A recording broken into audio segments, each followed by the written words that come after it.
Flashing Bloke podcast. I'm Siobhan. I'm Dr. Sinister. He's got a stinking cold and he's driving at the moment, so tell the law, tell the Rozzers. It's the Flashing Blade VidiProg on the road.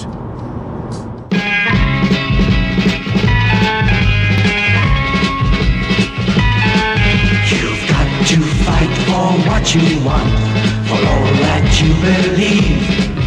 It's right to fight for what we want, to live the way we please. As long as we have done our best, then no one can do more. And so anyway, we're on our way to Whooverville. We're about to go and pick up Uncle Derrick Sherwin. Yeah, you're on the left-hand side, I think, for this.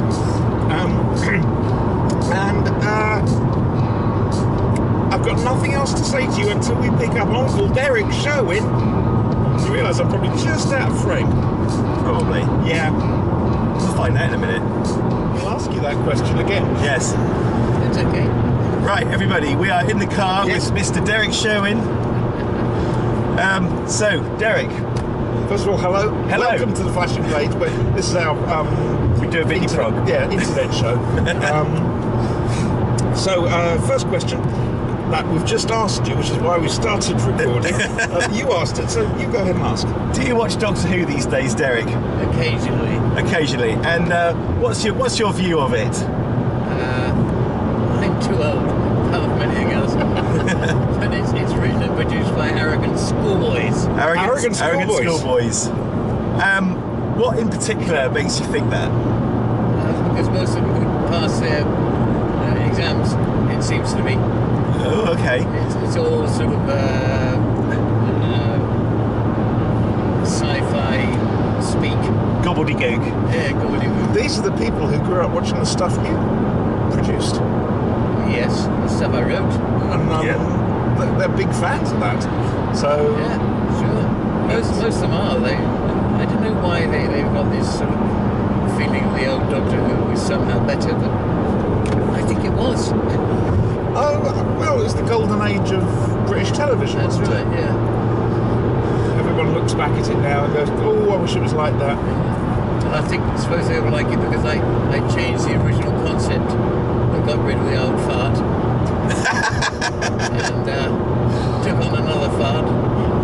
I got rid of him and took on a very nice chap called John Pertwee. I remember him. Yes. He was my first. Hi. Yeah, he was my first.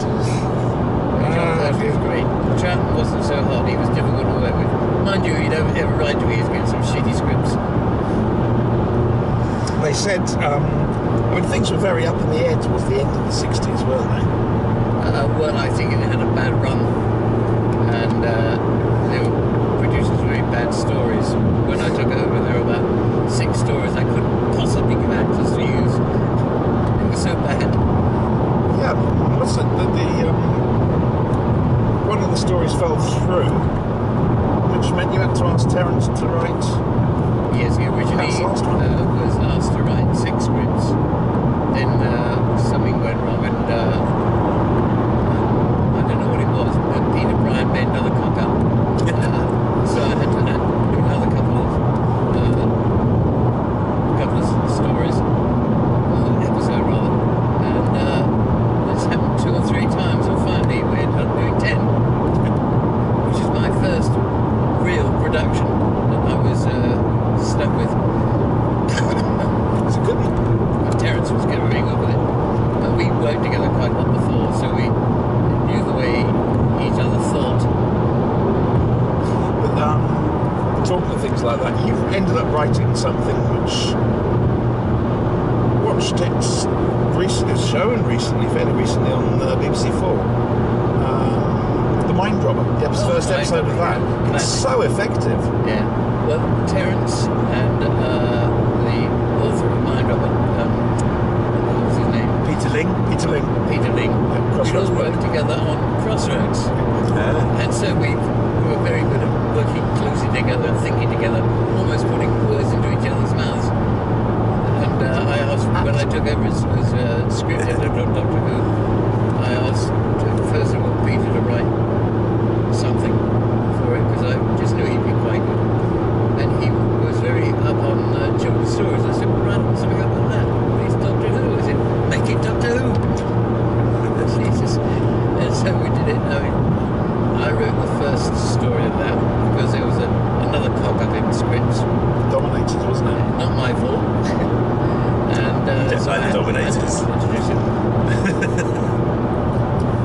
sat through the whole of the Dominators. The one that came before it, which was Lincoln and Hellsman. What? The story that came before the Mind Robber. I've never managed to sit through it. Is that the 5-part Dominators one. Dominators? Oh, that terrible. Never ever sat through it. That's when I threw him out. Yeah.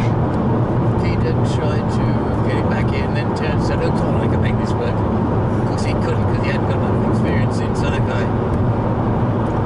Yeah, It was a terrible, terrible thing. I keep falling asleep during, which is a terrible confession to make. What did you do afterwards? I mean, we always talked, we talked to you about Doctor Who, but what did you do after Doctor Who? Well, when I just introduced John Pertwee, was setting up the next 15 episodes, and Peter Bryan, who left to take over Hall Temple, which was in a mess, and I was credited, I don't know how well it was, with getting series out of messes. And so he asked me to go and be a story editor. Having been that before, I said, "No, thank you, not on other Sundays. I will be co-producer with you. I will be we'll have to have 2 producers on. Although I will also story edit. Just exactly what I was doing before. And they put a lot of pressure on me at the BBC, and that's fine. It's not buggering on and on there. But it was 26 hours of thrillers all over Europe as co-production with every damn country you can name. So I had to write these from start to finish and produce them and travel all over Europe, getting writers, actors, everybody. It was a hell of a show, 26 hours on the trot. It's not bad.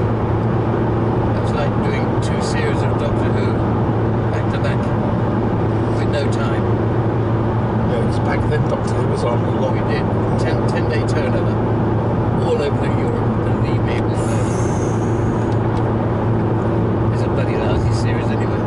Well, I had 2 impossible stars. A very effete man who just died over it, and a girl called Drinkwater, and she really should live up to her name. She was as wet as hell. Carol Drinkwater. Carol Drinkwater. I know that name. She was in All Creatures Great and Small. I I'm thinking Carol Cleveland. I think Carol Cleveland, yeah. She was the original Helen. Yes, yeah. We used to call her the dress hanger. Look, she was good for, that's for sure. It's a good name to see her life.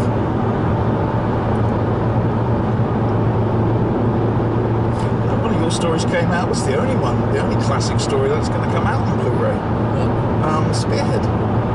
They remastered it beautifully. What? Spearhead from Spearhead space. from space. Spearhead, yeah. Yeah. Absolutely beautiful. Gorgeous. They're Wasn't that pristine. introduced, what's her name? John and Caroline. No, Carol, no. It's Caroline, wasn't it? Yeah. It's her first one. I mean, the good girl. Yeah. Caroline John. No, I mean the companion. Liz. Huh? Liz. No. Spearhead. Robert Holmes. Shot window dummies. Oh, is that Spearhead? Four times. Yeah. Yeah, that was mine. I wrote the damn thing really. And only because I saw these characters in a shop window when I was travelling to film studios in Ealing. I was like, Christ, I wonder how many they all came to life. And that's what started this all.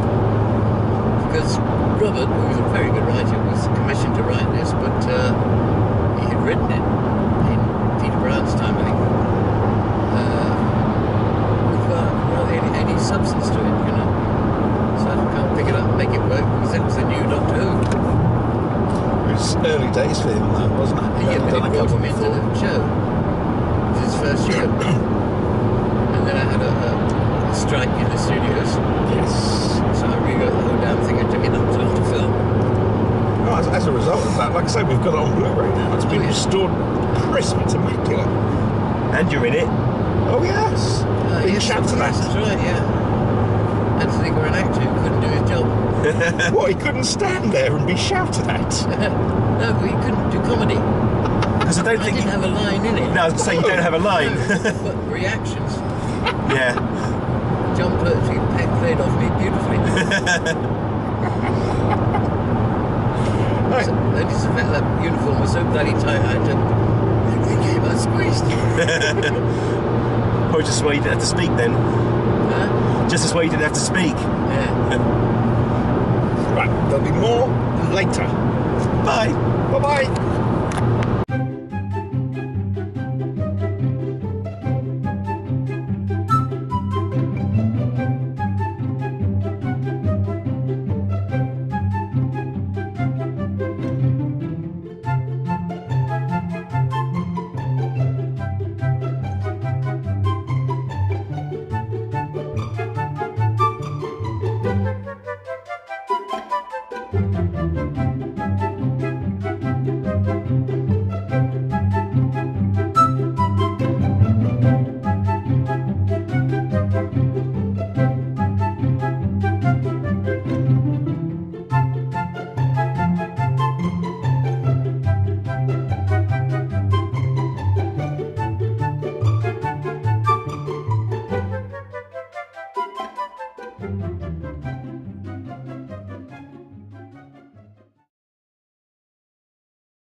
Hi folks. Oh wow, there's so many of you.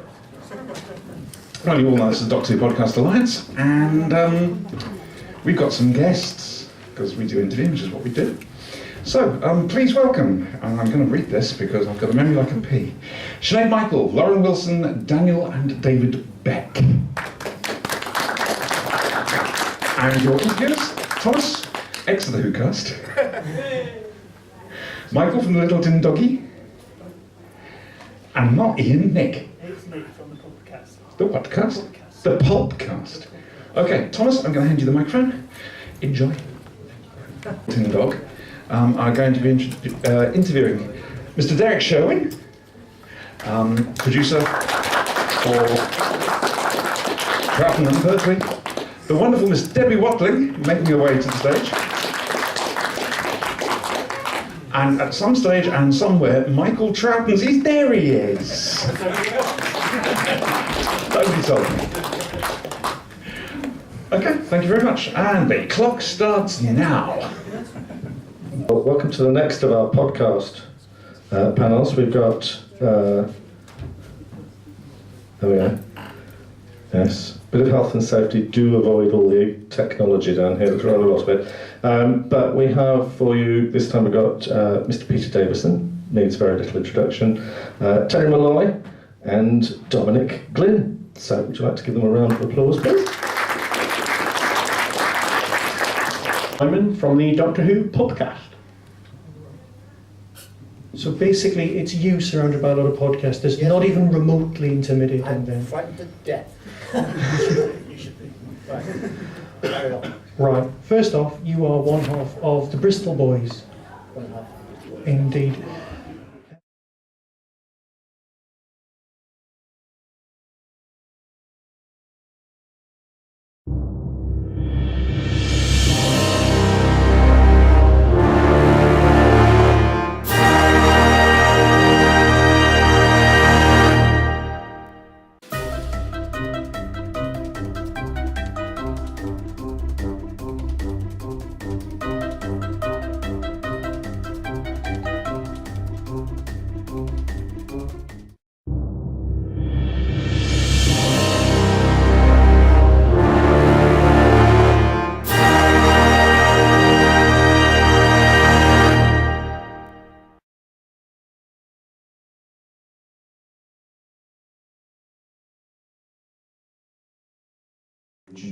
Because in fact, obviously what Delia did was what Delia did, and that wasn't actually exactly what Ron Grainer wrote. So, you know, who's to say that if you listen to Ron Grainer's version, It's interesting. it's interesting, yeah. So, yeah, I don't know. I just think variety's the spice of life, Sean. Quite right too. Okay, let's go back a little bit and start it off. Why music? Why music? Well, music, it had to be something, basically it had to be something to do with TV or music. All my life. Okay. Now, talking of remixes, a couple of years back or so, you went to the Gallifrey convention in LA. This year, actually. This year, this year. Gosh, that was quick. Yeah. And you did an updated version of your Child of Time Lord Doctor Who theme. Mm-hmm. And you've since got the license from the BBC, and you've released an EP with 4 different mixes. Yeah, that's right. Was that just because of the fan interest from the Gallifrey thing, or did you have this in the back of your head all the time? No, I didn't have it in my mind at all. I just had it in my mind that going to the Gallifrey convention, which is a big convention, if anybody's not been and doesn't know about it, it's a huge convention in Los Angeles. It is chaotic, but it's about 3,500 people. So it's massive, and I just thought, well, I'm going all that way, I ought to take something with me other than my voice. So I'll do something, and I took my laptop, and in advance of going, I put together a new mix of my theme. And then at Gallifrey, I mixed it live, so I was doing live mixing of what I'd recorded. And everybody kept saying, oh, I love that, it's really good, when can we buy it? When's it out? And I kept saying, oh, it's not out, I just did it for this convention. And they were saying, oh, get it out there. So somebody recorded it and put it on YouTube. Yes, somebody did record it, yeah, exactly. No, that's right. But people kept saying, we want to hear it in all its glory. So I went back home and sort of hatched this plan in my head, which was to come up with a few mixes of it and release it. So I recorded 4 mixes and got an agreement from the BBC to let me release it as an EP on iTunes, because digital downloads is so straightforward. Amazon Play, any place where you can download digital music. All good record and tape shops. Exactly. And it's it's done very well, and people have really sort of taken to it, which I'm really pleased with. It's got a lovely pulse to it. Well, what it is I've been lucky to be able to meld together the 2 sides of my musical career, because as I say, I did a lot of underground electronic dance music in the 90s, and the Doctor Who thing blends so well with that, because so many people who made dance music and make dance music and electronic music are into Doctor Who. An amazing number of people who are into Doctor Who music. I met a lot of people who I wouldn't have met otherwise if I hadn't have done Doctor Who music. I used to know people like the Aphex Twin and Orbital, and they said, you worked on Doctor Who, did Doctor Who music? I know as well. People I was really impressed with were impressed because I'd done Doctor Who. So there is a real link between the music of Doctor Who and dance music. Having said that, the Doctor Who theme is bloody difficult to turn into a dance track. Well, Orbital had to change the... they changed the key signature. Yeah. So the time signature, rather, because it's in triplet time. It's not terribly danceable. So I hit upon the idea on the remixes of combining it with another line, which is actually from a bit of incidental music from Child of a Time Lord. When you combine the 2 lines together, it kind of gives it a groove that it didn't have previously, which is why people have said, oh, you could imagine this on a dance floor now. It actually does work as a dance track without actually changing the time signature. So you've got 4 mixes on the EP. Yeah. What's the difference between each one, roughly? Well, the Gallifrey mix is the one I did for Los Angeles, and that's it's a 7-minute long sort of dance track. Very, I don't know how to describe that one really. Well, out of the 4 of them, it's the most, or 3 longer versions, it's the most straightforward, I think. Yes, probably right. And then version because it's the one that came first, and then the others are almost remixes of that remix. So the After Dark remix is, again, perhaps in a way slightly more dancey, but more laid back as well. It's also got a hint of Delia in there as well, hasn't it? Yes, that's right, there is, And people say it's a little bit more chill out, so if you can imagine chill out dance music, that's kind of where that one lies.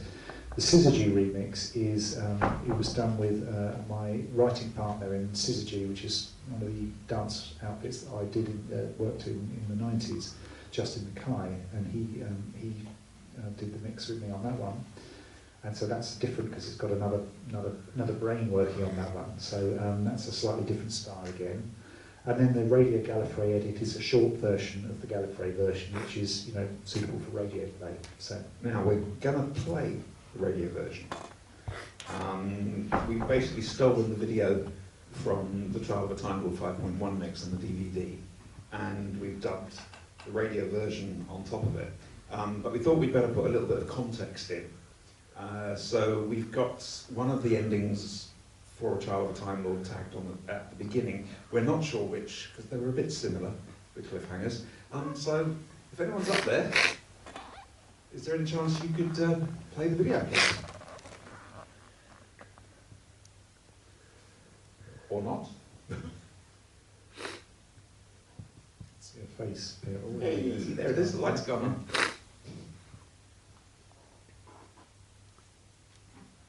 This is really good, seriously, you need to go and apply these things. Thank you.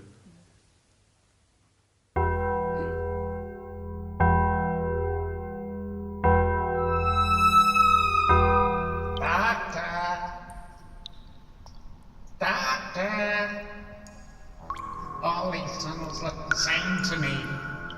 Oh! Oh no! Oh! Doctor! What the? No!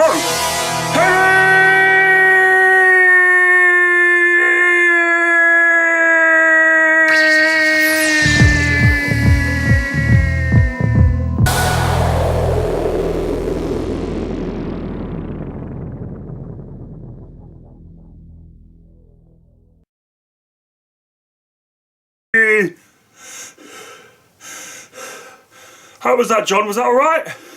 I gave you everything I could. What? What do you mean Eric's walked off? Hang on a minute. I wasn't that bad. I need to have a word with you. Ladies and gentlemen, Mr. Dominic Glynn.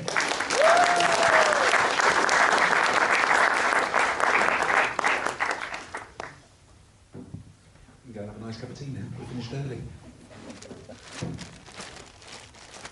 Listening to Flashing Hello, Blade. you're watching The Flashing Blade. Who am I saying it to? Him? Her. She will reply. Right, okay. Hello, you're watching The Flashing Blade. Can I kiss Pura Davidson? Costs too much money, I'm out of your league, mate. Out of your league. Okay, come on. It's a nose job, is it? Jesus, that was quick. Right.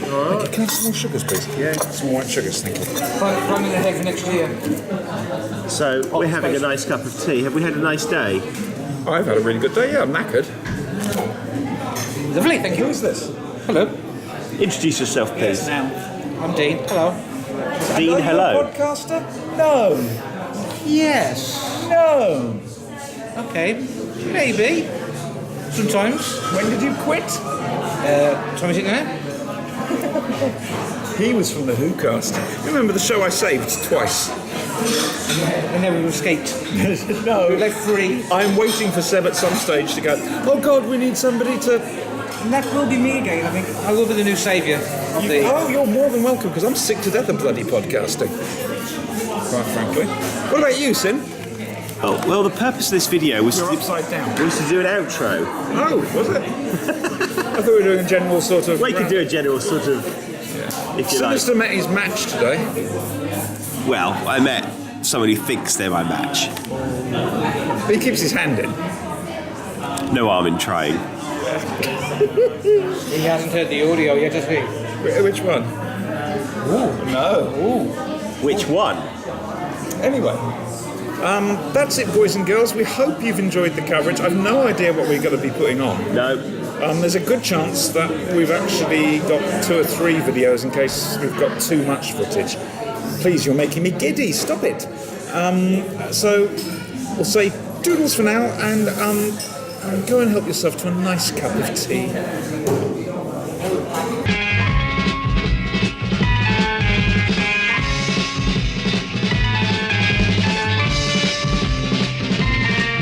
You've got to fight for what you want, for all that you believe. It's right to fight for what we want, to live the way we please. As long as we have done our best, then no one can do more. And life and love and happiness happiness are well worth fighting for. They're well worth fighting for.